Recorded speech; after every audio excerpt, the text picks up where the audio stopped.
মান কানা আখিরু কালামি লা ইলাহা ইল্লাল্লাহ, যার জীবনের শেষ বাক্য হবে লা ইলাহা ইল্লাল্লাহ, সেই মানুষটা আল্লাহর জান্নাতে চলে যাবে, সেই মানুষটা আল্লাহর জান্নাতে চলে যাবে। এই পৃথিবীতে সবচাইতে ভালো মৃত্যুর নাম হলো শহীদ মৃত্যু, শাহাদাতের মৃত্যু।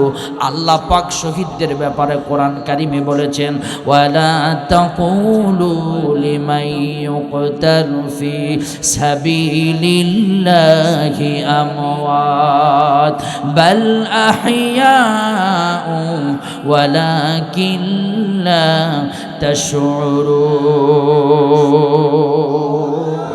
আল্লাহ বলছেন শহীদ যারা হয় তারা মরে না, তারা জীবিত থাকে।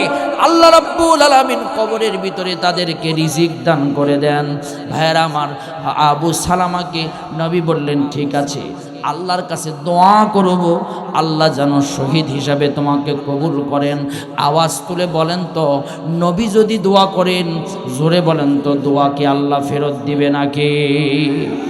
আবু সালামা আলহামদুলিল্লাহ বলে বলছেন, ইয়া রাসূলুল্লাহ, তিনটা জিনিস আপনার কাছে, আল্লাহর কাছে চাই আপনার মাধ্যমে।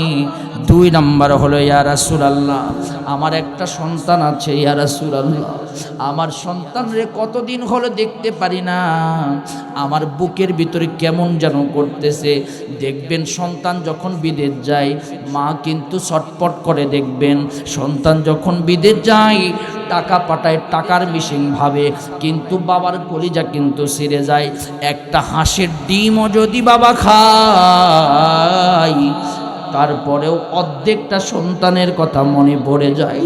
সন্তানকে বিয়ে দেওয়ার পর মার বারবার সন্তানের কথা মনে হয়। যতই বড় হোক না কেন, মা কিন্তু সন্তানকে ভোলে, জোরে বলেন ভোলে। আমার ভয়েরা আবু সালামা বলছে, ইয়া রাসূলুল্লাহ, আমার হৃদয়টা ছটফট করতেছে।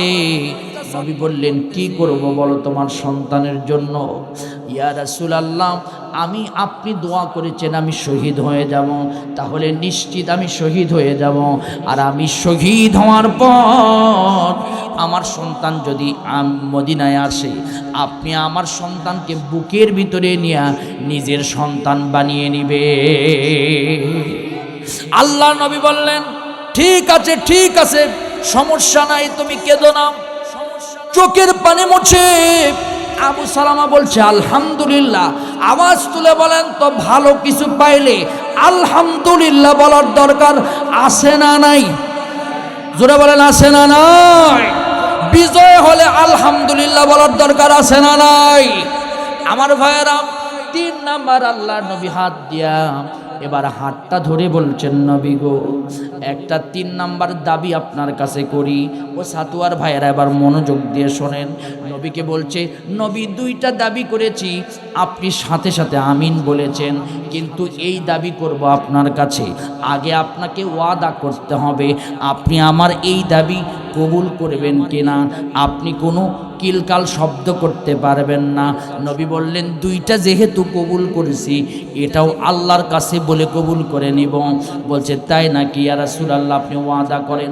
নবী বললেন, কি কথা গো আবু সালামা, আবার তোমার কাছে ওয়াদা করতে হবে? বলছে, হ্যাঁ। আমার নবী বলল, তুমি যদি ওয়া আমিনু বিরাসূলিহি, নবীর উপর ঈমান এনে তুমি যদি ঘর বাড়ি সারা হতে পারো, আমি তোমার সামান্য কথাই কেন ওয়াদা করতে পারবো না? ওয়াদা করলাম, আমি তোমাকে পূরণ করার ব্যবস্থা করব। বলছি, ইয়া রাসূলুল্লাহ, ইয়া হাবিবাল্লাহ, নবী আপনি প্রথম কথা বলেছেন, আল্লাহ তোমাকে শহীদ হিসাবে কবুল করুন। তার মানে আমি শহীদ হয়ে দুনিয়া থেকে বিদায় নিয়ে চলে যাব নবী। কিন্তু যাবার আগে একটা দায়িত্ব আপনার ঘাড়ের উপরে দিয়ে যাই গো নবী। দায়িত্ব হচ্ছে, আমার স্ত্রীকে আমি জীবনের চাইতেও বেশি ভালোবাসতাম, কিন্তু স্ত্রীর বড় কোনো শখ আমি পূরণ করতে পারি নাই।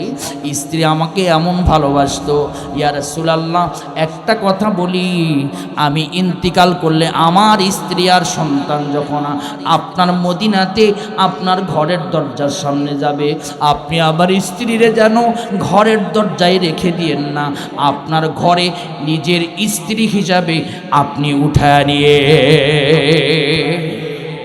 আল্লাহ নবী বলল, ও আবু সালামা, আমার তো একটা স্ত্রী নয়, আমার তো 2-3টা আরো বেশি স্ত্রী।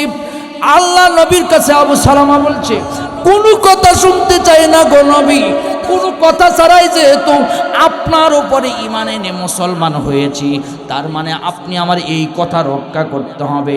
আল্লাহর নবী বললেন, ঠিক আছে, যেহেতু ওয়াদা দিয়েছি কবুল। আমার ভাইরা, কয়েকদিন পর যুদ্ধ শুরু হয়ে গেল। আবু সালামা বলছে, আল্লাহ তুমি আমার রাসূলের দোয়া কবুল করে আমার শহীদ বানায় নাও। আমার ভাইরা, যুদ্ধের ময়দানে শহীদ হয়ে গেলেন আবু সালামা। বিশ্বনবী ডুকরিয়ে ডুকরিয়ে কেঁদে বললেন, আবু সালামা লাশের দিকে তাকাও। আবু সালামা আমার হাত ধরে ওয়াদা করে নিয়েছে আমি যেন শহীদ হয়ে যায়। আল্লাহ তাআলা শহীদ হিসাবে কবুল করেছে, কিন্তু 2টা দায়িত্ব আবু সালামা আমার উপরে দিয়েছে। হায় হায়, কবে আবু সালামার 2টা দায়িত্ব আমি পালন করতে পারবো? আল্লাহর নবী দাফন কাফন করে দিলেন। কয়েকদিন পর একজন মহিলা আর একজন ছোট বাচ্চা মসজিদে নববীর পাশে দাঁড়া, নবী আমার সালাম ফিরালেন। নামাজ শেষ হয়ে গেল। ও সাতুয়ার মুসলমান, নামাজ যখন শেষ হয়ে গেল, নামাজ শেষ হওয়ার পর আল্লাহর নবী বললেন, ওই মহিলাটার বাড়ি কোথায় দেখো। জিজ্ঞাসা করলেন, বলছে আমার বাড়ি মক্কায়, আমার স্বামীর নাম হলো আবু সালামা। মুহাম্মাদুর রাসূলুল্লাহকে একটু ডাক দেন, আমি প্রাণ ভরে তার সাথে কথা বলতে চাই। নবী এসে দাঁড়ালেন। আবু সালামার কথা উম্মে সালামা জিজ্ঞাসা করলো। নবীকে সালাম দিয়ে বলল, নবী আমার স্বামীর খবরটা কি আপনি বলেন। আল্লাহর নবী চোখটা মুছে বলছে, শোনো উম্মে সালামা, তোমার স্বামী আল্লাহ পাকের জান্নাতে সবুজ পাখি হয়ে উঠতেছে।